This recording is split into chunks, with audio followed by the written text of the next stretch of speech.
সবকিছু ঠিক, আমরাও রাজি, বিএনপিও রাজি, কিন্তু হঠাৎ করে বিএনপি পল্টি নিয়েছে। তারা বিএনপির বক্তব্য তো আমরা জানি, অনৈক্য সৃষ্টি হয়েছে, বিশ্বাসঘাতকতা হয়েছে, তাদের সাথে প্রতারণা হয়েছে, এটি হচ্ছে বিএনপির ভাষ্য। আসলে পল্টি দিল কে, বিশ্বাসঘাতকতা বা প্রতারণা করলো কে? এখন বিএনপি পড়ে গেছে একটা মানে চেঙ্গির মধ্যে। আমাদের পুরান ঢাকা নিয়ে আছে না মাইনকে চিপা, এখন একটা বিরোধপূর্ণ অবস্থা তৈরি হবে। এর বাইরে তো আওয়ামী লীগ আছেই বাইরে। তখন সব যখন সামগ্রিক অবস্থা হবে, তখন কি হবে? নির্বাচন পিছিয়ে যাবে, বলবে নির্বাচনের পরিবেশ নাই। জামাতের অথবা এনসিপির লোকজন বলতেছে কিন্তু যে কাবিনে সিগনেচার করেছেন, এখন সংসার করতেই হবে। এখন যদি স্বাক্ষর করার পর দেখে যে পাত্র পরিবর্তন হয়ে গেছে, দেনমোহর ঠিক নাই, তাহলেও কি তাকে সংসার করতে হবে? যে কাবিন এবং সংসার এর মাঝখানে ডিভোর্স নামে একটা শব্দ আছে। আমরা বলেছি, আমরা কারা? আমরা কারা? এই দেশের মানুষের কোনো মতামত নাই। মানুষের মতামত নেওয়ার জন্য তো আবার গণভোটের কথা বলা হচ্ছে। এখন যখন এটা আদেশ করতে যাচ্ছে, তখন আর নোট অফ ডিসেন্ট নাই। তো বিএনপির আপত্তিটা তো জেনুইন আপত্তি রে ভাই। আসিফ নজরুল বিএনপি যা বলছে সে সত্যি বলছে বা সঠিক বলছে এরকম কিছু বলে, তাহলে তো এমনিতেই এনসিপি তাদের ছাগল খাচ্ছে। এনসিপি বলছে আসিফ নজরুলের সেফ এক্সিট নাই, এরকম সেফ এক্সিট এনসিপির খুঁজতে হবে না, এনসিপি নিজে সেফ এক্সিট খুঁজতে বলেন। তিনি তো বলছেন যে তার পরিবারকেই থাকতে হবে, এমনটি না। তার যেগুলো ইন্ডিয়ায় গেছে মাল পানি নিয়ে, তারা মাঝে মাঝে তাদের শোনায় যে আপনি সারা দেশ চলবে না। উনি কমন নাকি? ওনার ভাই ভাতিজা, ওনার চাচতো, ওনার কাজিন যারা আছে, এরা এই তাপস টাপস যারা, সেই হেলাল সেই খেলাল, এরা যা করছে, এরাই দেশে আইসা নিয়ে আবার আবার সেই রাজত্ব করব, এত সহজ না। বাংলাদেশের মানুষ অত বোকা না। ডক্টর শফিকুর রহমান কি বলছে? 1947 সাল থেকে আজকে 22শে অক্টোবর রাত্র 8টা 11 মিনিট পর্যন্ত যদি আমাদের আচরণে কেউ দুঃখ পেয়ে থাকেন, তাহলে আচ্ছা, এর মধ্যে তো 2024 ছিল। 2024 তো শেখ হাসিনা তার আচরণে দুঃখ পেয়েছে, তাহলে কি সে শেখ হাসিনা কাছে ক্ষমা চাইছে নাকি? এত নাটকতে কিছু নাই। আপনি স্ট্রেট হতে বলে দেন যে 71-এ আমার দল যে ভূমিকা নিয়েছে, সেই ভূমিকার জন্য আমরা ক্ষমা প্রার্থী। প্রশ্ন হবে লাগামহীন, জানতে চাই, জানাতে চাই এই সময়ের পালস অফ পলিটিক্স। বছর ধরে ঐক্যমত কমিশনের আলোচনার ফসল জুলাই সনদ নিয়ে প্রকট হয়েছে অনৈক্য। বিএনপি অভিযোগ করছে বিশ্বাসঘাতকতার, প্রতারণার। জামাত অভিযোগ তুলছে পল্টি দিয়েছে বিএনপি। আর এনসিপিও বিএনপির উদ্দেশ্যেই বলছে কাবিননামায় সই করেছেন, সংসার করতেই হবে। দিচ্ছে বিএনপির ভাইয়াগিরি প্রতিহত করার হুমকিও। অনৈক্যের জুলাই সনদ বাস্তবায়নে যে গণভোট, সেটি কবে হবে তা নিয়েও আছে অনৈক্য। নাগরিক ঐক্যের আহ্বায়ক মাহমুদুর রহমান মান্না বলছেন গন্ডগোল পাকিয়েছেন প্রধান উপদেষ্টা। এই গন্ডগোল মিটবে কিভাবে? এদিকে এই গন্ডগোলের মধ্যেই একের পর এক আন্তর্জাতিক গণমাধ্যমে সাক্ষাৎকার দিচ্ছেন ক্ষমতাচ্যুত প্রধানমন্ত্রী শেখ হাসিনা, যেখানে তার সাক্ষাৎকার নেওয়া যাবে কিনা, নিলে তা কতটা অপরাধ হবে, তা নিয়ে দেশে চলছে আলোচনা। এসব নিয়ে আলোচনায় স্বপ্নধারা নিবেদিত পালস অফ পলিটিক্সে আমার আজকের অতিথি সিনিয়র সাংবাদিক মাসুদ কামাল। জনাব মাসুদ কামাল, আপনাকে স্বাগত জানাচ্ছি পালস অফ পলিটিক্সে আমার আজকের আয়োজনে। অনেক বিষয়ে আছে অনেক, এবং সব একটু হজবরল অবস্থায় আছে মনে হচ্ছে অনেক বিষয়। আপনার কাছ থেকে কিছু বিষয়ে স্পষ্ট হওয়া যায় কিনা দেখি। যে শুরু করি যে জুলাই সনদ এবং সেটির বাস্তবায়ন, সেটি নিয়ে তো অনেক কথা হচ্ছে। একটু আপনার কাছ থেকে সামারি শুনবো। যে জামাতের নায়েবে আমির তিনি বলছেন যে সব কিছুতে বিএনপি রাজি হয়েছে, যদি তাকে কোট করি সব কিছু ঠিক, আমরাও রাজি, বিএনপিও রাজি, কিন্তু হঠাৎ করে বিএনপি পল্টি নিয়েছে। তারা এতদিন ধরে জাতীয় ঐক্যমত কমিশনে থেকে জুলাই সনদের স্বাক্ষরের পর এখন বলছে আমরা এটাকে মানি না। এটা জামাতের বক্তব্য। আর বিএনপির বক্তব্য তো আমরা জানি, অনৈক্য সৃষ্টি হয়েছে, বিশ্বাসঘাতকতা হয়েছে, তাদের সাথে প্রতারণা হয়েছে, এটি হচ্ছে বিএনপির ভাষ্য। আসলে পল্টি দিল কে, বিশ্বাসঘাতকতা বা প্রতারণা করলো কে, আসল প্রতারক কে? দেখেন, এখানে আসল প্রতারক হলো জাতীয় ঐকমত্য কমিশন। এটা হলো মূল কথা। জাতীয় ঐকমত্য কমিশন, আমি শুরু থেকে আমি কখনোই এই জাতীয় ঐকমত্য কমিশনের যে লোকগুলো আছে, এই লোকগুলোর উপর আমার কোনো আস্থা ছিল না, একদম শুরু থেকে ছিল না। আমি সবসময় এদের ব্যাপারে বলে আসছিলাম যে ভুল লোককে এখানে নির্বাচন করা হয়েছে। তারা একটা মিশন নিয়ে এখানে আসছিল ওই দেশে। আলী রিয়াজ বলেন, মনির হায়দার বলেন, তারা একটা মিশন নিয়ে আসছে। মিশনটা হলো দেশে একটা পলিটিক্যাল একটা আনরেস্ট তৈরি করা, এবং তারা সেই মিশনের সর্বশেষ কার্ডটা খেলে দিয়েছে। এবং অলরেডি মনির হায়দার তো চলে গেছে শুনলাম, আবার হয়তো আসবে, আমি যাই না, কিন্তু এই কাজগুলো তারা করছে। এই পলিটিক্যাল আনরেস্ট তাদের লাভ, মানে মিশনের উদ্দেশ্য বাংলাদেশের আনরেস্টের অনেক লাভ, অনেকের লাভ। বাংলাদেশ যদি শান্ত, সুস্থির এবং গণতন্ত্রের পথে অগ্রসর হয়, তাহলে বাংলাদেশের জনগণ ছাড়া কারো লাভ নাই। এই হলো বেসিক কথা। কারণ সবাই এটা আনরেস্ট চায়, কারণ একটা প্রবাদ আছে বাংলায় যে ওলট পালট করে দিয়ে আমরা লুটে পুটে খাই, এই হলো মূল ঘটনা। এটা হলো বেসিক কথা। আমি আপনাকে বলি যে ঝামেলাটা কোথায় পাকছে। এই যে অনেকে বলতেছে না, জামাতের অথবা এনসিপির লোকজন বলতেছে কিন্তু যে কাবিনে সিগনেচার করেছেন এখন সংসার করতেই হবে। এইগুলো হলো জানেন মানে মানুষকে বিভ্রান্ত করার একটা প্রক্রিয়া। কাবিনে সিগনেচার করলে সংসার করতে হয় না, মাথায় রাখতে হবে। কাবিন এবং সংসার এর মাঝখানে ডিভোর্স নামে একটা শব্দ আছে। কাজে ওইগুলি অত সহজ না বিষয়গুলি।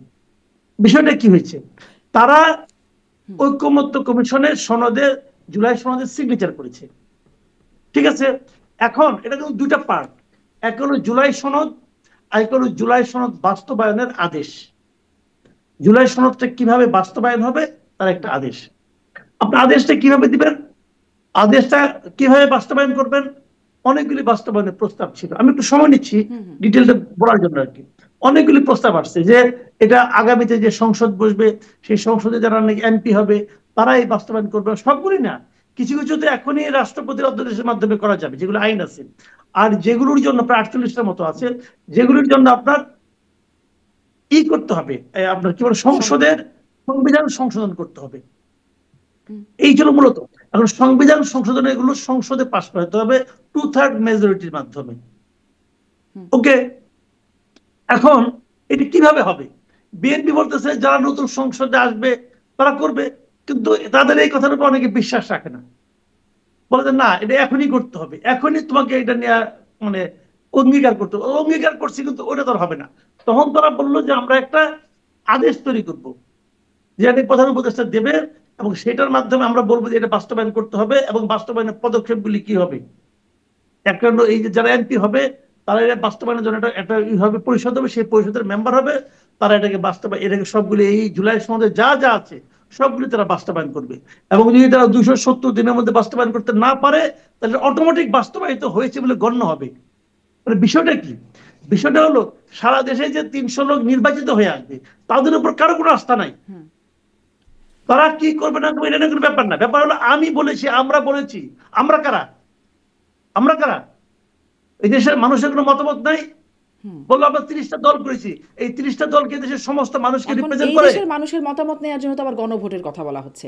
কিন্তু আমি একটু গণভোটের জায়গায় আসি, কারণ এটা খুবই গুরুত্বপূর্ণ আলোচনা। মাসুদ কামাল নিশ্চয়ই এটা নিয়ে আমি শুনবো, কিন্তু ওই যে কাবিননামার কথাটা যেটা আলোচনায় আনলেন না, ওটা একটু শেষ করে ফেলি। হাসনাত আব্দুল্লাহ বলছেন এই কথাটা, সই করছেন, কিন্তু কাবিননামার যে মানে বিষয়বস্তু থাকে, ধরেন সেখানে থাকে পাত্র পাত্রীর নাম, পরিচয়, ঠিকানা, দেনমোহরের পরিমাণ ইত্যাদি ইত্যাদি। এখন যদি স্বাক্ষর করার পর দেখে যে পাত্র পরিবর্তন হয়ে গেছে, দেনমোহর ঠিক নাই, তাহলেও কি তাকে সংসার করতে হবে? যে মানে বিএনপি তো এরকমটাই বলছে, সব যা তারা স্বাক্ষর করেছিল তা এখন নাই, তাহলে কি সেটা? না না তা না, বিষয়টা ওরকম না, ওরকম না। আমি বলি আপনাকে, বিএনপি স্বাক্ষর করার সময় অনেকগুলো ইস্যুতে নোট অফ ডিসেন্ট দিয়েছিল যে এগুলো আমরা চাই না।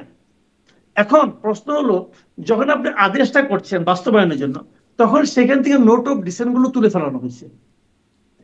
এখন তাহলে দাঁড়ালোটা কি? দাঁড়ালো হলো, যেমন ধরেন আমি একটা এক্সাম্পল দিয়ে বলি আপনাকে, যে উচ্চ কক্ষ কিভাবে নিয়োগ করবেন, আপনি উচ্চ কক্ষগুলি কিভাবে নির্বাচন করবেন। বিএনপি বলছে যারা নিম্ন কক্ষে নির্বাচিত হবে তাদের মাঝখান থেকে আনুপাতিক হারে উচ্চ কক্ষে নির্বাচন করা হবে। আর এই জামাত বলছে অথবা ইসলামী আন্দোলন বলছে যে না, সারা দেশের টোটাল যে ভোট প্রাপ্তি সেই অনুপাতে উচ্চ কক্ষ নির্বাচিত হবে। বুঝলেন? কিন্তু তাহলে উচ্চ কক্ষটা বিএনপি মানছে উইথ নোট অফ ডিসেন্ট। যখন আপনি এটা জনগণের কাছে পাঠাবেন যে তুমি এটা মানবা কি মানবা না, তখন তো এটা নোট অফ ডিসেন্টটা সহ থাকতে হবে। বিএনপির কথাই বলছে, আমি তো নোট অফ ডিসেন্ট দিয়েছি এবং নোট অফ ডিসেন্ট সহই তো আমি সনদে সিগনেচার করেছি।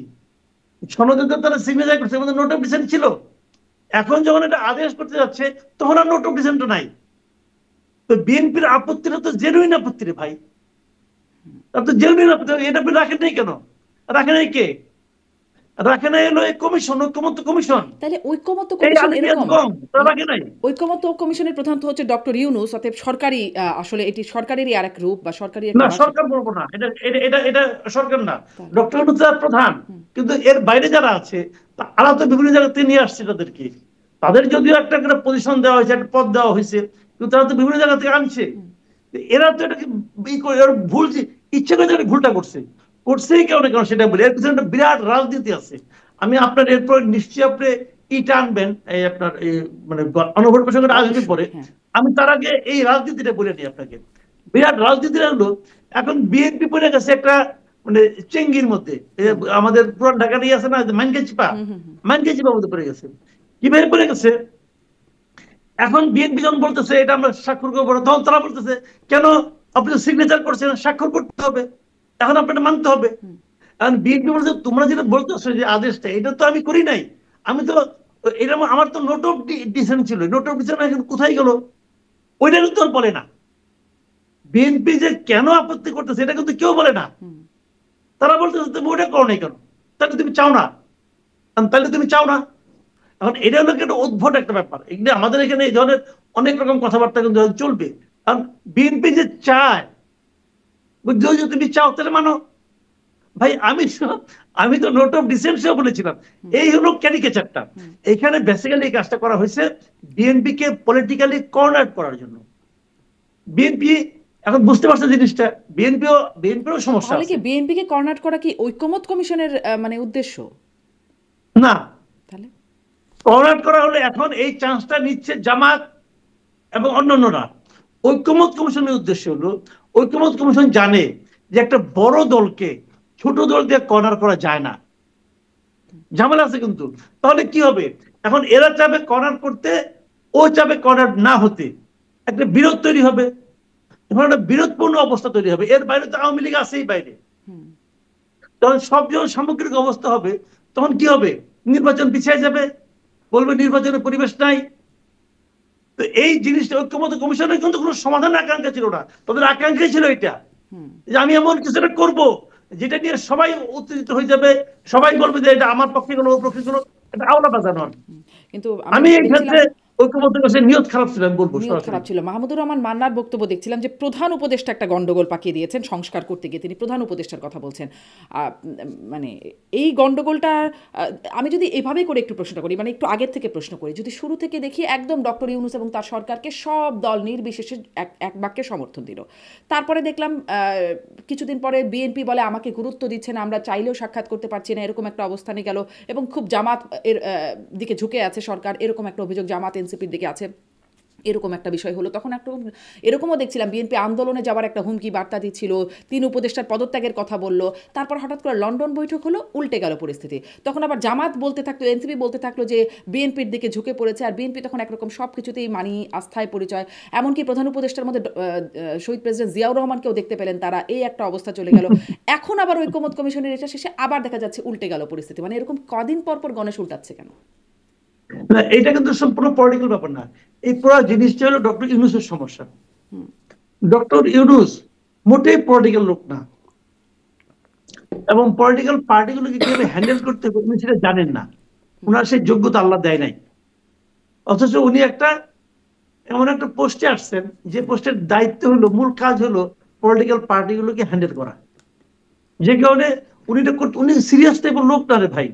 রাষ্ট্র চালনার জন্য, রাষ্ট্র পরিচালনার জন্য যতটুকু ঠান্ডা মাথা দরকার, যতটুকু সিরিয়াসনেস দরকার, ওনার সেটা নাই, একদমই নাই। এবং সবচেয়ে বড় কথা হলো কি, ওনার সেই ইচ্ছাও নাই। উনি ওনার মতো চলেন, এই বলতেছেন এটা, ওই বলতেছেন এটা, কখন কি বলেন আমি ওনার কথা কোনো আগা মাথা পাই না। উনি বলেন এবং উনি উনার মানে উনি উনার মতো চলেন, উনি যেটা ভালো মনে করেন সেটা চলেন, এটা ওনার সারা জীবনের অভ্যাস। গ্রামীণ ব্যাংকে উনি তাই করছেন। ওনার অনেক কাজ নিয়ে যুক্তি নিয়ে, ওনার কাজের যৌক্তিকতা নিয়ে প্রশ্ন উঠছে, উনি তাও করছেন। মানে উনি যে, আমি একটা এক্সাম্পল দিয়ে বলি, উনি যে গ্রামীণ ব্যাংকের এমডি থাকার জন্য যে আচরণটা করছেন, যে সমস্ত কর্মকাণ্ড করছেন, কোন সেন্সিবল লোক এটাকে সাপোর্ট করবে?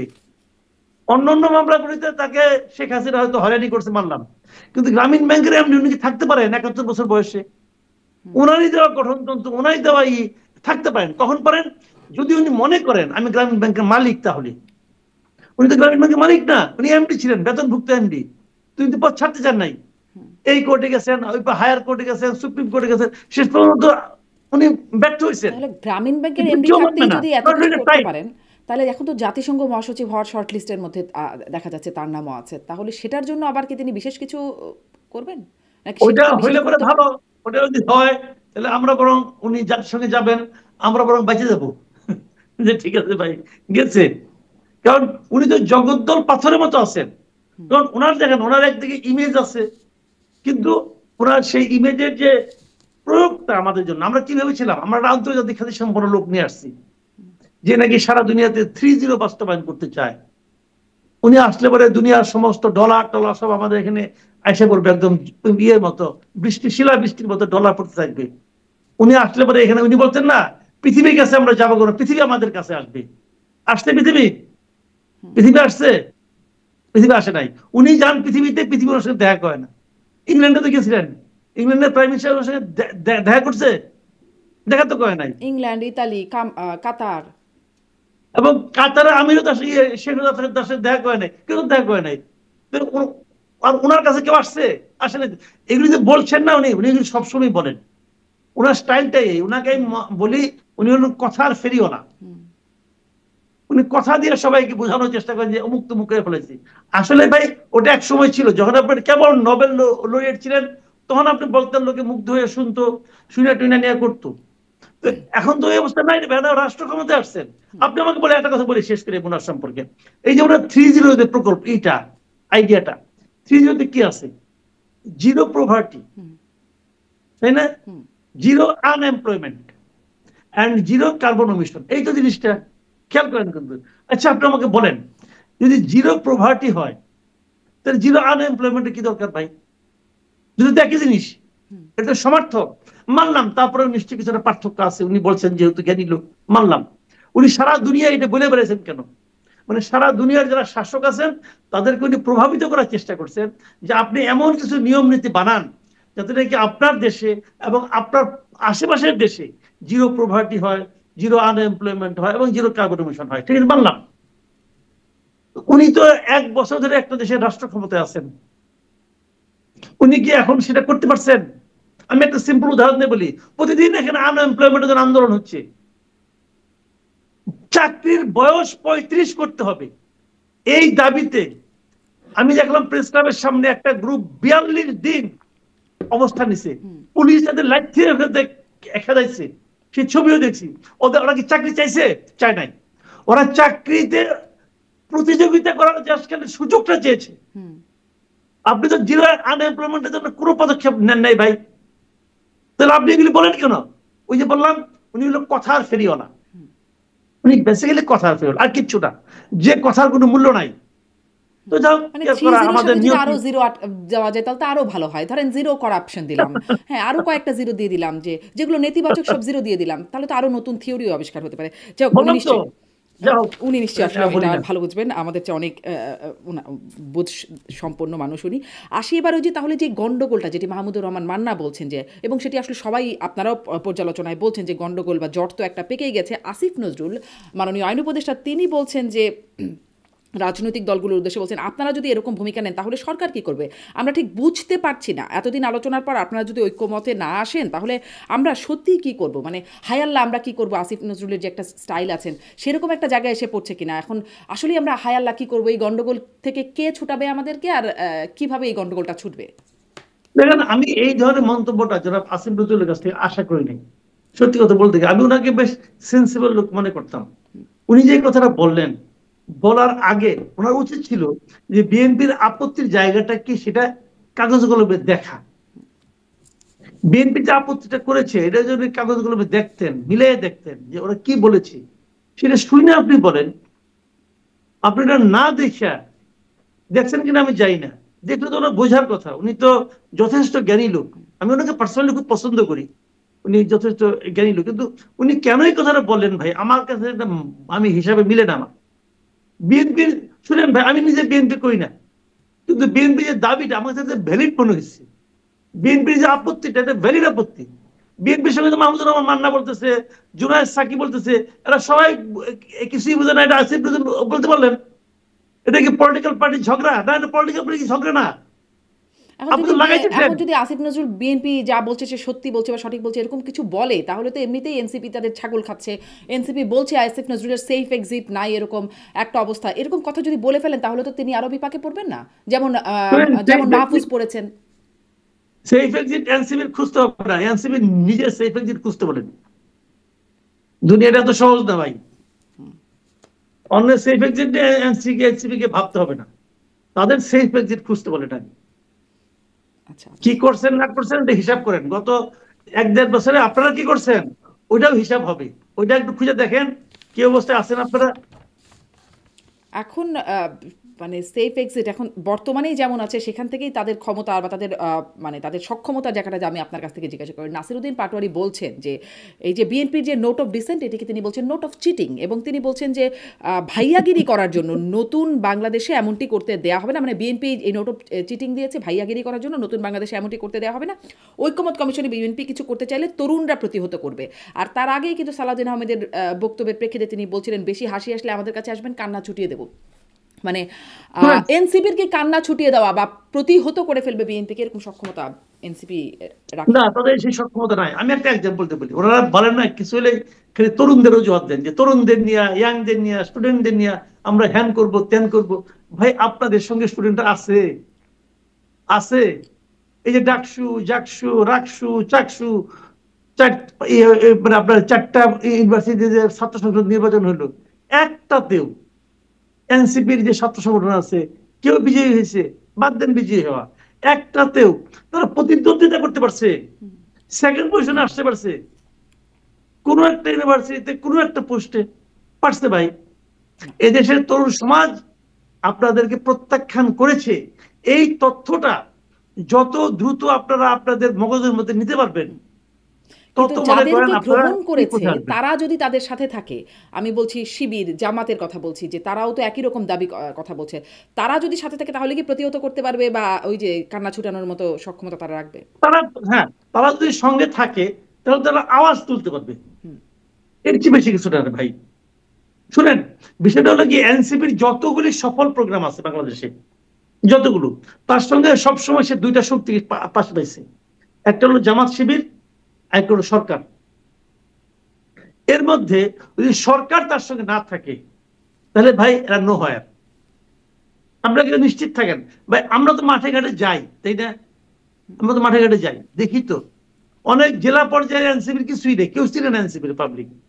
আর ভোটের বাজারে যে কি হবে আল্লাহ আল্লাহ রহম করুক, জানি না কি হবে। আমি এই দলটাকে নিয়ে আমি পার্সোনালি খুব আশা করছিলাম যে এরা বোধহয় ভালো কিছু করবে, এবং আমি মানে খুবই আশাবাদী ছিলাম আমি যে কিছু একটা ভালো হবে। কিন্তু এদের কিছু নেতৃবৃন্দের উল্টাপাল্টা কথা, উল্টাপাল্টা কর্মকাণ্ড, এবং এগুলি দিয়ে মানুষের কাছে তারা নিজেদেরকে একটা সন্দেহযুক্ত দলে পরিণত করছে। এনসিপির প্রসঙ্গ এবং যখন আসলো, আমি আসলে মূল প্রসঙ্গটাতে যাব, গণভোট একটা খুবই গুরুত্বপূর্ণ, কিন্তু এনসিপি প্রসঙ্গ যেহেতু আপনি বলছেনই, এতদিন ধরে শাপলা শাপলা শাপলা এতই গুরুত্বপূর্ণ মনে হলো শাপলা পেলেই যেন জয় হয়ে যাবে, শাপলা ছাড়া নির্বাচনই যাবে না, আর নির্বাচন কমিশনও দেবে না দেবে না এরকম একটা অবস্থা, দুইটাই একরকম একটা একগুয়ে অবস্থায় আছে। নির্বাচন কমিশন এখন রাজি হলো, কিন্তু শাপলা কলি কেন? শাপলা দিলে সমস্যা কে ছিল? এত ঘাপলা শাপলা নিয়ে কেন থাকছে? শাপলা নিয়ে ঘাপলার মূল কারণ হলো, শুনেন, বিষয়টা হলো কি, আমি কিন্তু এখানে এনসিপি কে দোষ দিই না। এনসিপি চাইতেই পারে, এনসিপি চাওয়াটা কোনো অন্যায় না, সে চাইলো, গড় তুমি করলো, না দিলে আমি ইলেকশন যাবো না সেটাও বললো, সব ঠিক আছে। আমার কথা হলো, আমি এখানে দেখি নির্বাচন কমিশনের দুর্বলতা। আমি মনে করি এই নির্বাচন কমিশন এই শাপলারকে কেন্দ্র করে যা কিছু করছে, প্রত্যেকটা কাজ তাদের অযোগ্যতাকে মানুষের সামনে পরিষ্কার করে দিচ্ছে। আমি প্রথমে এক্সাম্পলটা বলি, শাপলা নিয়ে প্রথম আপনি কেন বললেন আপনি দিবেন না, বললেন কেন? বলছেন কতগুলি কারণ দেখাইছেন। কারণগুলি কি? শাপলা জাতীয় প্রতীক, অমুক তমুক, অনেক হাঙ্কি পাঙ্কি অনেক কিছু বলছেন আপনি, বলছেন, কিন্তু এটা কিন্তু মিন করেন যে না এটাই সত্য, তাহলে দিবেন না, তাহলে আলোচনা শেষ। যেটা আপনার তালিকায় নাই সেটা আপনি দিবেন না, শেষ, আলোচনা হয়ে গেল, কিন্তু এক কথায় শেষ। তো তালিকায় যুক্ত তো করলোই শেষ পর্যন্ত। তালিকা আপনি যুক্ত করেন কেন? কারণ ওদের চাপে। তার মানে একটা পলিটিক্যাল পার্টি তার পছন্দের চাপ অনুযায়ী যুক্তি করতে পারে, চাপ দিতে পারে। কালকে যদি ইসলামী আন্দোলন বলে আমি হাত পাখা নিব না, আমার কোরআন শরীফ দেন, আমার প্রতীক হবে কোরআন শরীফ দেন। কেউ একজন বললো আমার প্রতীক হবে কাবা শরীফ দেন, দিবে? দিবে? আমার কথাটা বোঝার চেষ্টা করেন। আমি চাইতে পারি কাবা শরীফের ছবিটা আমি চাই, ওটা আমি প্রতীক চাই, দিবে ইলেকশন কমিশন? দিতে পারবে? চাপ প্রয়োগ করে।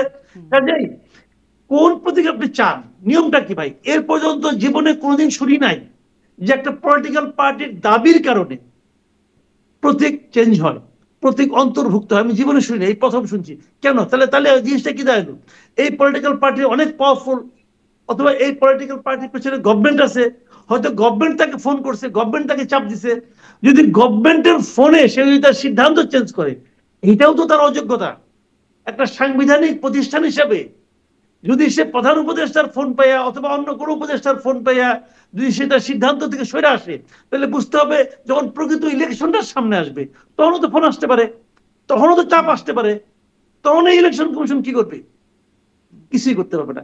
এই ইলেকশন কমিশন নিজের দুর্বলতা এবং অযোগ্যতা একদম স্পষ্টভাবে প্রমাণ করেছে। আমি মনে করি এই ইলেকশন কমিশনের পক্ষে এই বাস্তবতায় একটা অবাধ ও নিরপেক্ষ নির্বাচন করা সম্ভব না। জি, এটি একটা বাস্তবতার কথা বলেন। এরকম আরো অনেক বাস্তবতা নিশ্চয়ই আমরা কথা বলতে বলতে আসবে যে অবাধ ও সুষ্ঠু নির্বাচন সামনে আসলেই হবে কিনা, বা ডক্টর ইউনূস যেটি আসলে উপহার দিতে চাচ্ছেন ইতিহাস সেরা নির্বাচন, সেটি আসলে হবে কিনা সেটি আসি। আর তার আগে গণভোট, যে মানুষ কি চায় সেটি নিয়ে কথা বলছিলাম। যে গন্ডগোলটা যে পাকলো, যেটি মাহমুদুর রহমান মান্নাও বলছেন, সেই গন্ডগোল যদি আমি এই প্রশ্নটা মানে আগেও করছিলাম, যে গন্ডগোলটা যদি ধরেন সব নাই, সব রাজনৈতিক দল একমত হয়ে সুন্দরভাবে রাজি আছে সব কিছুতে, কিন্তু এই প্রশ্নটা এইটাও তো আসছে যে 48টা মানুষ বোঝে এই 48টা প্রস্তাবনায় কি আছে, আর কিছু না হয় অল্প কিছু মানুষ বুঝলো, কিছুতে অ্যাগ্রি করলো, কিছুতে করলো না, তারা কি করবে? যারা একদমই বুঝে না তারা কি করবে? 48টা প্রস্তাব, আবার জামাত বলছে নভেম্বরেই হতে হবে গণভোট। ধরেন করোনায় লকডাউন থাকতে হবে, এই কথা বোঝাতেই আর্মি নামিয়ে ফেলতে হয়েছিল, বোঝানো যাচ্ছিল না। এই 48টা সংবিধান নিয়ে প্রস্তাব বোঝানো যাবে মানুষকে? সেটি যাবে না, এটা অ্যাবসার্ড। এটা হলো জানেন, ওই যে ধাক্কায় পাহাড় সরানোর মতো অবস্থা হবে। ধাক্কায় পাহাড় সরানো যায় না ভাই। মানুষ এটা কেন, এক নম্বর হলো বুঝবে না, আর 2 নম্বর হলো কেন বুঝতে চাবে?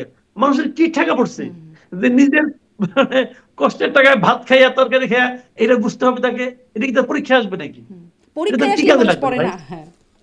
হ্যাঁ, পড়ে না, তো এটা কেন আসবে? এটা কেন বুঝবে? এই 48টা কি কি আছে এটা তো আমিও জানি না। উনি ওখানে দিবে 48টা পড়বো, পড়ে এটা পরে হ্যাঁ অথবা না বলবো, আর অপশন কাটেন। 48টা প্রশ্নের উত্তর হ্যাঁ অথবা নাতে হয় না, 2টা প্রশ্নের উত্তরে হ্যাঁ অথবা নাতে হয় না। আমি আপনাকে 2টা প্রশ্ন বলি, আপনি হ্যাঁ অথবা নাতে উত্তর দেন তো। আমি বললাম যে আগে যে আপনি নিয়মিত মাদক সেবন করতেন, এখনো কি করেন?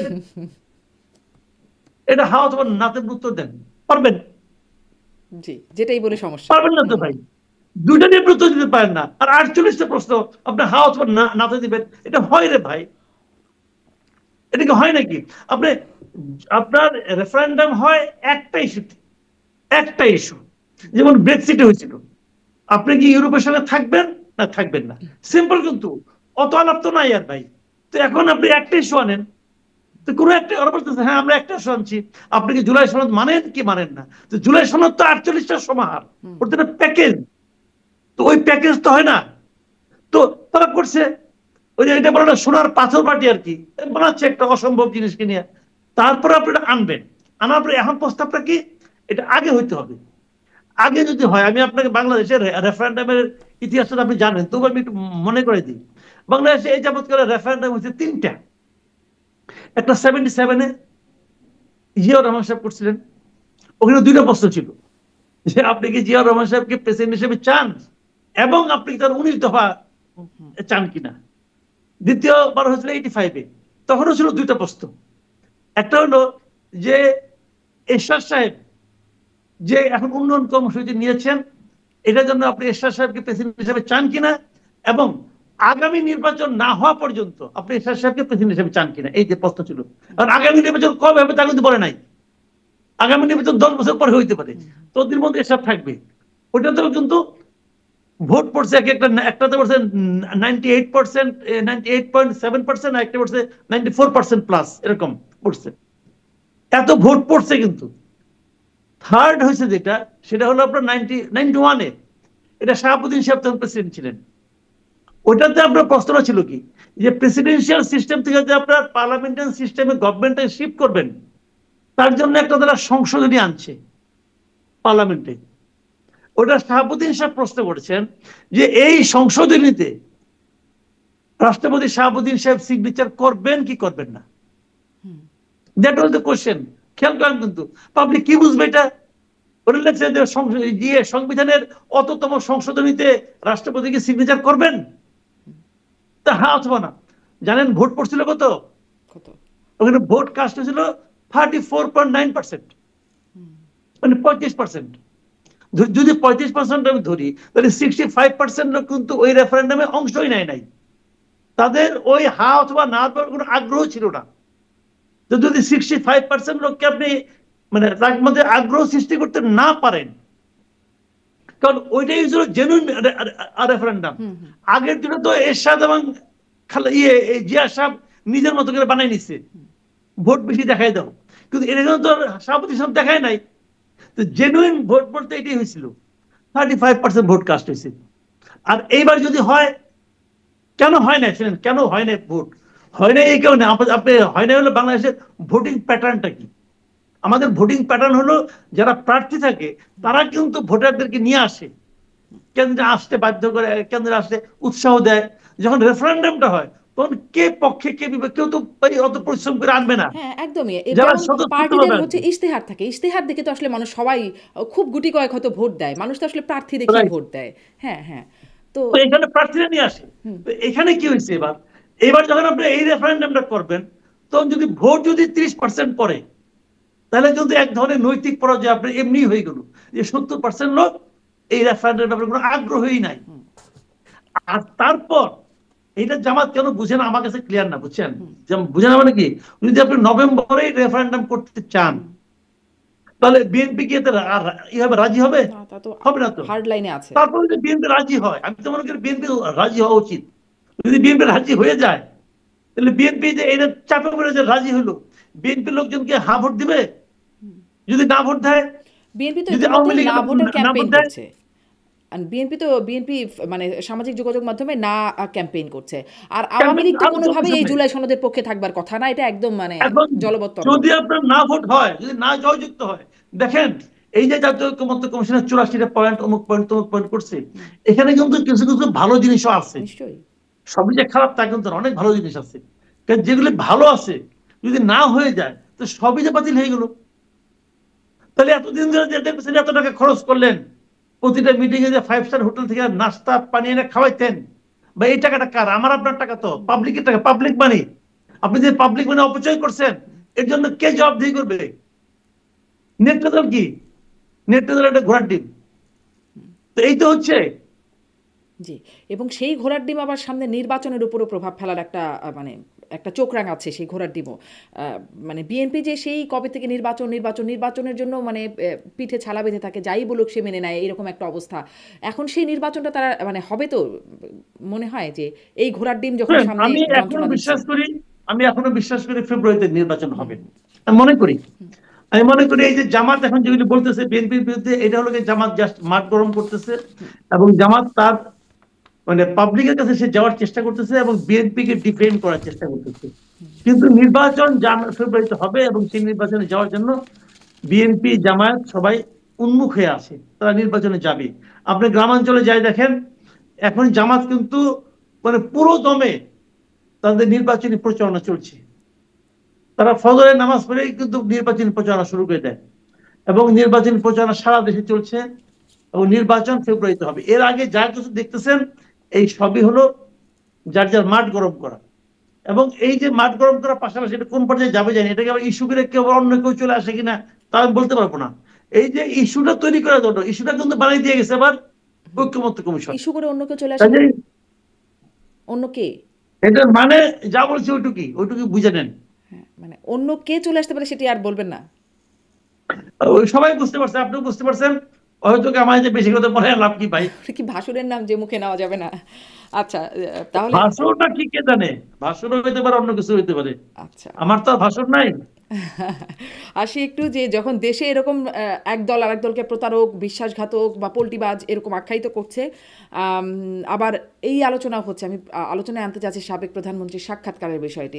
তার সাক্ষাৎকার নেওয়া যাবে কি যাবে না, নেওয়া কতটা অপরাধ হয়ে যাবে, কোটি টাকা দিলেও কেউ নেবেন না, আবার কেউ নিতে চান, এই একটা আলোচনা চলছে। তখন দেখা যাচ্ছে যে একসাথে কতগুলো বিদেশি গণমাধ্যমে, 3টি বিদেশি গণমাধ্যমে, আন্তর্জাতিক গণমাধ্যমে তার সাক্ষাৎকার প্রকাশ হলো, এবং দেখা যাচ্ছে যে আরও কিছু নাকি পেন্ডিং আছে, আরও নাকি আসবে, সেটি জানা যাচ্ছে। আসলে কি বার্তা দিলেন, তার কিছু বিষয় আমি ভেতর থেকে আনবো, কিন্তু এই সময়ে এসে এরকম সাক্ষাৎকার কি বার্তা পাওয়া গেল? শুনেন, আমি এখন দুটো জিনিস বলি। একটা জিনিস হলো, আমি নিজে একজন সাংবাদিক। আমি ইউনিভার্সিটির সাংবাদিকতা বিভাগে পড়াশোনা করেছি। সাংবাদিকের এথিক্স কিছু কিছু জানি। এতদিনে কিছু ভুলছে কিনা জানি না, বাংলাদেশের যে পরিবেশ হয়তো কিছু ভুলতেও পারি, তো কিছু কিছু জানি। সাংবাদিকরা কি করে, কার ইন্টারভিউ নেয়? আমার কেউ ইন্টারভিউ নিবে? আমি তো পাবলিক রে ভাই, আমার ইন্টারভিউ কেউ নিবে? নেবে নিবে নেবে, এই যে আমরা তার নিচ্ছি। যার ইন্টারভিউ নিলে লোকে দেখতে চাইবে, এবং লোকে এই মুহূর্তে কার কথা শুনতে চায় তারটাই নিবে। এই যে আপনার একসঙ্গে এতগুলি টেলিভিশন, এতগুলি সংবাদ মাধ্যম, রয়টার, আল জাজিরা, এপি, সবাই যে তার ইন্টারভিউটা নিল, তো এই প্রতিষ্ঠানগুলি সাংবাদিকতা বুঝে না, তারা তো তারটা নিয়েছে, কারণ তারা জানে যে ওনারটাই লোক এখন শুনতে চাচ্ছে। আপনি করলেন কি, মাঝখানে মাস্তানি করে বলে দিলেন তার কথা প্রচার করা যাবে না। বলছে তো প্রচার হচ্ছে না দেশে।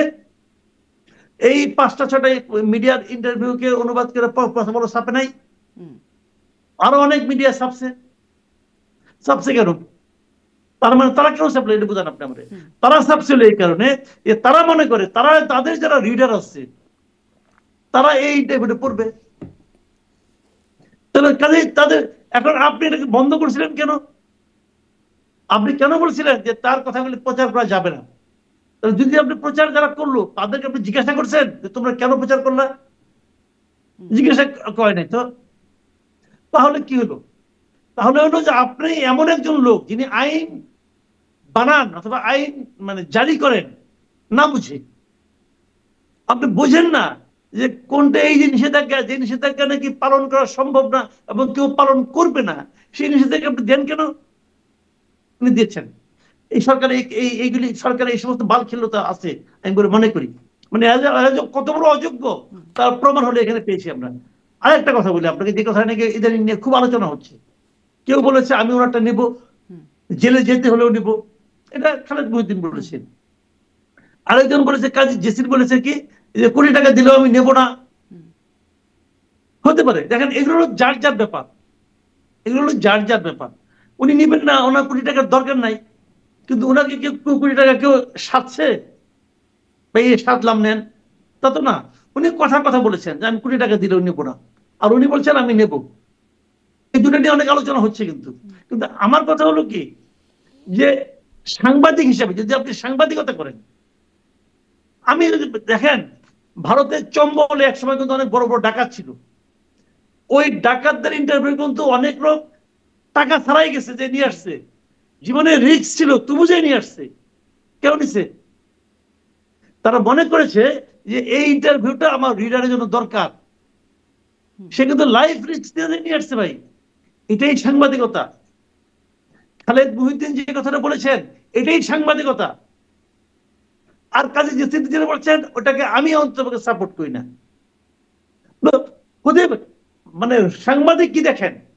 সাংবাদিক দেখেন আমি কোন কাজটা আমার রিডারকে স্যাটিসফাই করবে, সে সেটাই করবে। এখানে কোনো অন্যান্য তো। এখন কথা হলো কি যে আপনি যদি মনে করেন যে ইন্টারভিউ মানে হলো তোলমর্দন করা, তাহলে এক কথা। এই যে শেখ হাসিনা যখন প্রধানমন্ত্রী হিসেবে ছিলেন তখন উনি যাদেরকে ইন্টারভিউ নামে লোকজন তার সামনে যে দাঁড়াইতো, দাঁড়িয়ে তেলের ড্রাম নিয়ে যাইতো, যে যা করতো, ওটা তো ইন্টারভিউ না। ওটা ইন্টারভিউ না। ইন্টারভিউ হলো তাকে যখন বিদেশের মাটিতে বিবিসি প্রশ্ন করতো, ওটা হলো ইন্টারভিউ।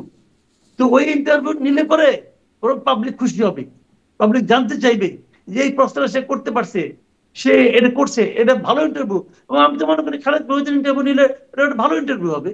জি, নিশ্চয়ই নিশ্চয়ই। আমি তার এবার ইন্টারভিউয়ের ভেতরে একটু জায়গায় যাই। বলছেন যে তিনি নেতৃত্ব পরিবর্তনের একটা আভাস আছে, যে তিনি দেশে ফিরবেন, আওয়ামী লীগ দেশে ফিরবে, সেটি সরকারে হোক আর বিরোধী দলে হোক, এবং নেতৃত্বে যে তাকে বা তার পরিবারকে থাকতে হবে এমনটা না, তিনি এমনটা বলছেন। এই বার্তাকে কিভাবে নিচ্ছেন? উনি কি বলছেন না বলছেন সেটা তো আমাদের এখানে বিভিন্ন মিডিয়াগুলি বলছে, এবং ওনার কথাকে আমি আসলে অতটা করি না, আপনি গুরুত্ব দেই না, আমি দেই না। কারণ দেখেন, আপনি যদি বিদেশে থাকেন, ধরেন আপনার, আমি ব্রেক্সিটের কথা আবার বলি। ব্রেক্সিট যখন হয় তখন ডেভিড ক্যামেরন ছিল প্রাইম মিনিস্টার। ব্রেক্সিটে ভোটে আমরা নাটা বিজয়ী হয়ে গেল, আপনার তারা ইউরোপের সঙ্গে থাকবে না। ডেভিড ক্যামেরন থাকার পক্ষে ছিলেন। ডেভিড ক্যামেরন এটা নীতিগত অবস্থান ছিল। সেই নীতিগত অবস্থান দেখেন যে ওনার যে নীতিগত অবস্থানটা জনগণ সেটাকে চাচ্ছে না। তাও তো মাত্র 1% ভোটের ডিফারেন্স ছিল, 49 আর 51 ছিল, এই ছিল ডিফারেন্সটা। তো উনি কি করলেন? উনি কিন্তু প্রাইম মিনিস্টার পোস্ট থেকে পদত্যাগ করলেন। তার দল থাকলো, তার দল থেকে আরেকজন হলো, উনি হলেন না কিন্তু, লক্ষ্য করে উনি কিন্তু রিজাইন করে চলে গেলেন। এইটা হলো কি? এটা হলো মানুষের মতামতকে অনার করা এবং দলকে নতুন নেতৃত্বের হাতে ছেড়ে দেওয়া। এটাই ডেমোক্রেসি। আমি ছাড়া দল অচল, এটা ডেমোক্রেসি না। কারণ উনি আসবেন না, উনাকে দল নেবে কিনা এটা হলো প্রশ্ন। উনি যদি বলতেন যে যে ঘটনা ঘটছে তারপরে আমার দল যদি আমাকে নেয় তখন আমি ভেবে দেখবো, তা তো না। আমি থাকবো না, আমার অমুক থাকবে না, আমার দলের ফ্যামিলি, তার মানে কি? ওনার মন মানসিকতা এখনো কিন্তু একনায়কতান্ত্রিক রয়ে গেছে। এই মন মানসিকতাকে আমি অনার করি না, এটা ঠিক না। তিনি তো বলছেন যে তার পরিবারকেই থাকতে হবে এমনটি না, মানে তার বক্তব্য হচ্ছে তার পরিবার থাকার কথা কি বলছে? কেউ তার কাছে কান্নাকাটি করছে? আপনি থাকেন, আপনার ফ্যামিলি থাকুন, নেতাকর্মীরা তো দেখা যায় যে করতে পারে। তার যেগুলো ইন্ডিয়ায় গেছে মাল পানি নিয়ে, তারা মাঝে মাঝে তাহলে শোনায় যে আপনি সারা দেশ চলবে না। উনি কমর নাকি? উনি কমর? দেশ চলবে না? দেশ চলে, দলও চলে, সবই চলে। বরঞ্চ এইগুলি কথার কথা। এখন একটা আইকন তো লাগে যে যাকে সামনে নিয়ে আমরা অগ্রসর হবো, কিন্তু সেই আইকনটা উনি থাকতাম। উনি যদি এই প্রয়োজনে বলতেন, যে কথা বলছেন এটা বলা দরকার, উনি যদি বলতেন যে আমি আশা করব আমার দল নতুন নেতৃত্ব বেছে নেবে, প্রয়োজনে তাদেরকে আমি হেল্প করবো, এটাও যদি বলতেন তাহলে সেটা হয়তো সবচেয়ে ভালো হবে। সেটা হয়তো দেশে যারা আওয়ামী লীগ করে এখনো, দেশে যারা আওয়ামী লীগকে সমর্থন করে এখনো, তাদের জন্য একটা পজিটিভ বিষয় হইতো। উনি কিন্তু নিজে না সরলে, আমাদের দেশে আওয়ামী লীগকে গত 15 বছর উনি যা বানাইছেন, উনি যদি নিজের থেকে না সরেন তাহলে কিন্তু ওনার কেউ সরানোর কথা বলতেও পারবে না। এটা তো হলো না। উনি যদি আওয়ামী লীগকে ভালোবাসেন, ওনার উচিত ছিল নিজে থেকে সরে যাওয়া এবং নতুন নেতৃত্বের হাতে আওয়ামী লীগকে দেওয়া। কাজে উনি এগুলি কি বলছেন কি বলছেন না এটা অন্য হিসাব। আমার হিসাব, পার্সোনাল হিসাবে, ওনার পরিবারের লোকের যে ইমেজ তৈরি হয়েছে এবং যে সমস্ত কর্মকাণ্ড ওনার ফ্যামিলির লোকজন করছে, ওনার ভাই ভাতিজা, ওনার চাচতো, ওনার কাজিন যারা আছে, এরা এই তাপস যারা, সেই হেলাল, শেখ হেলাল, তারপরে আপনার কি বলে যারা ছিল আর কি, তার ভাইয়ের ছেলে তাপস, তারপরে আপনার পরশ, হ্যাঁ, শেখ সেলিম, এরা যা করছে, এরাই দেশে আইসা নিয়ে আবার সেই রাজত্ব করব, এত সহজ না। বাংলাদেশের মানুষ অত বোকা না। আচ্ছা, কিন্তু আপনি বলছিলেন যে নিজে সরে যাওয়া, এটি যেমন সংস্কৃতিটা আমাদের দেশে নাই, ব্রেক্সিটের উদাহরণ বারবার দিচ্ছিলেন, সেরকম নাই, এবং বাংলাদেশ আসলে ক্ষমা চাওয়ার সেই রকম একটা দৃষ্টান্তও নাই। এমনকি জামাতকেও আমরা বলতে শুনি, জামাতের আমির বলেন 47 থেকে 25 পর্যন্ত যদি কারো মনে কষ্ট দিয়ে থাকি, কোনো ভুল করে থাকি, সেজন্য তিনি নিঃশর্ত ক্ষমা চান। মানে অনেকগুলো যদি, অনেক ভেগ, অনেক ওয়াইড করে রেখে তিনি বলছেন। শেখ হাসিনার কাছেও যখন এই প্রশ্নটি ছিল, তিনি নিজের দায় তো অস্বীকার করেছেনই, কিন্তু তিনি বলেছেন তিনি আলটিমেট লিডারশিপ রেসপন্সিবিলিটি সেটা তিনি নিচ্ছেন, এবং তিনি কিছু ভুলের কথা বলছেন। তিনি বলছেন চেইন অফ কমান্ডে কিছু ভুল ছিল, এবং কদিন আগে এপিতে দেয়া তার পুত্র সজীব অজয় জয়, তিনিও বলছেন যে ইনিশিয়াল কিছু মিস্টেক ছিল। মানে এই বিষয়গুলো একটা অবস্থান নেয়ার দিকে যাচ্ছে বলে মনে হয় নাকি আসলে মানে ভুল বিষয়টা? জি, তারা তো শুরু থেকে এই ভুলগুলো স্বীকার করতো না, এখন করতেছে, মনে করি এটা ভালো। এই মানসিকতা ভালো, ভুল স্বীকারের মানসিকতাটা খুব ভালো। আমাদের দেশে এটা নাই, বাট থাকা উচিত। কিন্তু হয় কি, মানে ভুল স্বীকার করতে যায় না, নানা রকম ক্যারিকেচার করে সবাই, এইটা পেঁচা, ওটা পেঁচা, ওটা পেঁচা। ভাই, এই প্যাচ পুজ ভালো না, বুঝছেন?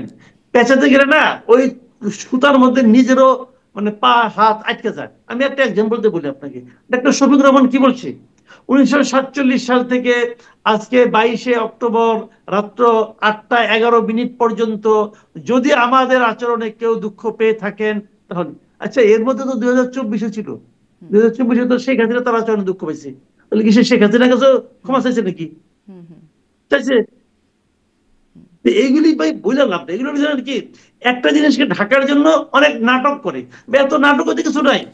আপনি স্ট্রেট হতে বলে দেন যে 71-এ আমার দল যে ভূমিকা নিয়েছে সেই ভূমিকার জন্য আমরা ক্ষমা প্রার্থী।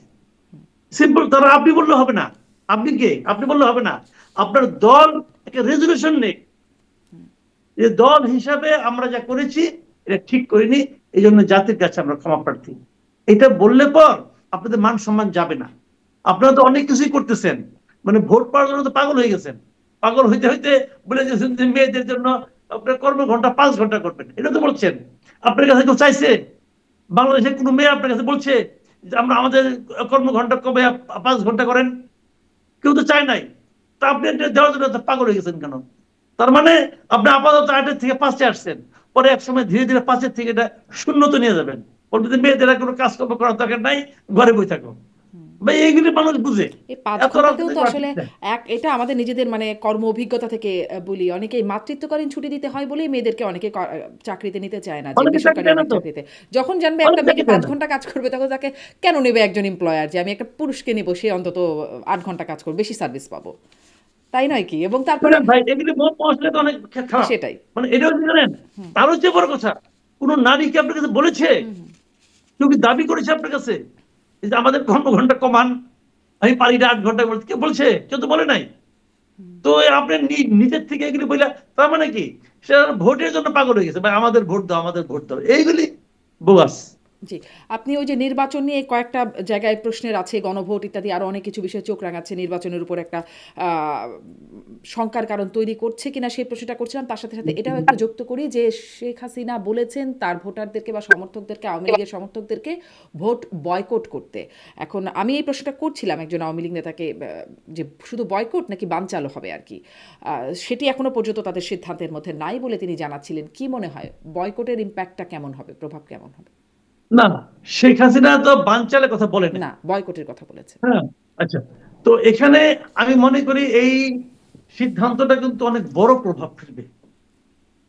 বড় প্রভাব ফেলবে এই কারণে যে ধরেন আওয়ামী লীগের তো কিছু ভোট আছে, এটা সবাই স্বীকার করে যে মিনিমাম আওয়ামী লীগের 20% ভোট তো আছে এই দেশে। মানে যদি আওয়ামী লীগের দুঃশাসনের কারণে যদি ভোট কিছু কমেও থাকে, সেটা 20% লোক কিন্তু আছে। একটা ছোট্ট একটা এখন প্রশ্ন ধরেন, যুক্ত করি, যে বলেন। মানে বিশেষ করে আওয়ামী লীগের লোকজনই বলছেন যে তাদের ভোট কমেছে, এই মানে টানা ক্ষমতায় থাকার কারণে তাদের কিছু ভোট কমেছে, কিন্তু আবার এই সরকারের সময়ে যেই অবস্থা, যেই দুঃশাসন চলছে, তার কারণে নাকি তাদের আবার ভোট, তাদের জনসমর্থন বেড়েছে। তারা মনে করছে যে মানুষ ভাবছে যে ভুল হয়ে গেছে, আগেই বুঝি ভালো ছিলাম, এরকম তাদের যে বয়ানটা আপনিও শুনেছেন, যে এটির কি? এটা একদম, এটাকে আপনি একদম উড়াই দিতে পারবেন না।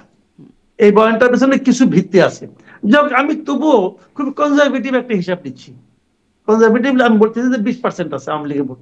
ওকে, নর্মালি যখন ইলেকশন হয় কত পার্সেন্ট ভোট কাস্ট হয়? 70% ভোট কাস্ট হওয়া মানে অনেক ভোট কাস্ট হওয়া, ঠিক না? 70% ভোট কাস্ট হওয়া মানে অনেক ভোট কাস্ট হয় কিন্তু। তো সেই 70% তো হয় না, তবু ধরলাম 70%। সেখান থেকে আপনি 20% স্টেট হতে বাদ দেন, কত থাকে? 50%। আর যখন আওয়ামী লীগের ভোট না হবে, আওয়ামী লীগ যখন না থাকবে, ব্যালট পেপারে নৌকা মার্কা থাকলো না, তখন কি হবে? মানুষ জেনে যাবে যে কে পাস করতেছে। মানে নির্বাচনে কোনো প্রতিদ্বন্দ্বিতাই হবে না।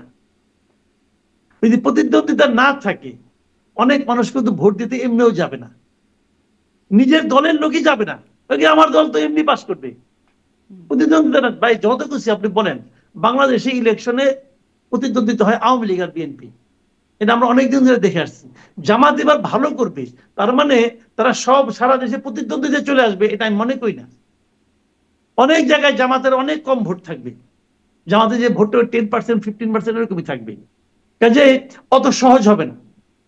যদি যদি আওয়ামী লীগের ভোট না, আওয়ামী লীগের যদি ভোটার যদি ভোট দিতে না যায়, তাহলে তো জামাতের জন্য রীতিমতো একদম ভয়ঙ্কর অবস্থা হয়ে যাবে। তারা তো অনেক ভোট পাবে না। আওয়ামী লীগের ভোট কিন্তু জামাত পেত হিসাব অনুযায়ী।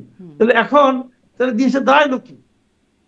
ভোট আলটিমেটলি দেখা যাবে 50 থেকে আরো আপনি কমপক্ষে 15% বাদ দেন, যারা নাকি এমনি এমনি ভোট দিতে যাবে না। তো ওই 30, 35, 40% ভোট দিয়ে আপনাকে জাতীয় নির্বাচন করবেন ভাই, এটা সারা দুনিয়ার কাছে অনেকে সবাইকে ফুলের মালা নিয়ে ইউনুস সাহেব দিবে যে আপনার অসাধারণ ইতিহাসের শ্রেষ্ঠ নির্বাচন করছেন। এটা হবে না ভাইয়া, এত সহজ না দুনিয়াটা। অলরেডি কিন্তু বলা বলি শুরু হয়ে গেছে। কয়েকদিন আগে দেখলাম তো যে 6টা মানবাধিকার সংস্থা যাদের সঙ্গে ডক্টর ইউনুস ওই জাতির সঙ্গে যায়নি, ওখানে মিটিং করছিল, তারাই চিঠি লিখছে যে আওয়ামী লীগের উপর নিষেধাজ্ঞা রাখা ঠিক না, এটা প্রত্যাহার করে নেন। বলছে না? বলছে তো। কাজে ওরা কিন্তু ওই আপনার সঙ্গে মিষ্টি মিষ্টি আলাপ করবো, রিপোর্ট যখন দিবে তখন তার মতো করে দিবে। কিন্তু একটা বিষয় একটু আমি আর একটা, যদিও আমি এখানেই আলোচনাটা শেষ করতে চাচ্ছিলাম, এই জায়গাটা যখন জাতিসংঘের কথা বলেন মনে পড়লো, একটু জিজ্ঞাসা করি। আমি কদিন আগেই আমার এই প্ল্যাটফর্মে কথা বলছিলাম আওয়ামী লীগের সাবেক এমপি ডাক্তার হাবিবে মিল্লাত। তিনি আওয়ামী লীগের সময় পররাষ্ট্র মন্ত্রণালয় বিষয়ে স্থায়ী কমিটির সদস্য ছিলেন। তিনি এখন নানান রকম জায়গায় মুভ করছেন, কনফারেন্স করছেন। তিনি বলছিলেন যে 1400 যে তালিকা দিয়েছে জাতিসংঘ, সেই তালিকাটা কোথায়? তিনি নাকি গিয়েছিলেন জাতিসংঘে, সাম রুডো কারোর সাথে তিনি কথা বলেছেন, যিনি আসলে যার তত্ত্বাবধানে এইটা হলো, এই রিপোর্টটা হলো, তিনি তার কাছে সেই তালিকাটা চেয়েছিলেন, কিন্তু সেই তালিকাটাই নাকি দিতে পারেন নাই। মানে আমরা কি কেউ সেই 1400 জনের তালিকাটা দেখতে পেরেছি? শুনেন, আমি একটা কথা বলি আপনাকে, এখানে এখানে এটা খুবই একটু দুঃখের কথা। এটা হলো তারা কিন্তু কখনো তালিকা একদম 1400 একদম অ্যাকুরেট তালিকা কিন্তু তারা দেয় নাই, এটা আমি পাইনি। তারা একটা ধারণা দিয়েছিল যে এতজন হতে পারে। আচ্ছা ঠিক আছে, তারা এই রিপোর্টটা করছে কয়দিনে বলেন? তারা কিন্তু এটা জানুয়ারিতে করেছে, রিপোর্টটা দিয়েছে। তারা কিন্তু খুব বেশি দিন যে সময় নিচ্ছে কিন্তু তা না, কিন্তু তারা ধরেন ম্যাক্সিমাম 1 মাস, 1 মাস তারা বিভিন্ন জনের সঙ্গে কথা বলে করেছে। আচ্ছা তারা নয় পারে নাই ভাই, তারা 1 মাসে কি আর করবে?